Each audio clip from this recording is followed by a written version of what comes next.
So on your JAYCOMMAND smart system with the Pro tablet, to check your tank levels, right here on the home screen, you're going to see on this, you'll see the tanks.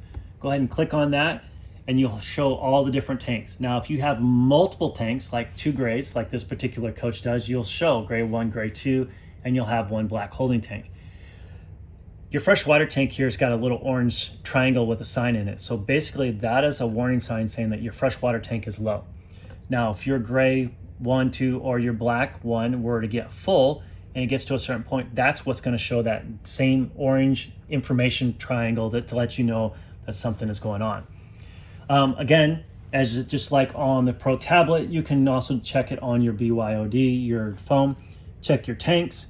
You go on here. If you only see 2, you just keep scrolling and you'll see the other ones as you go.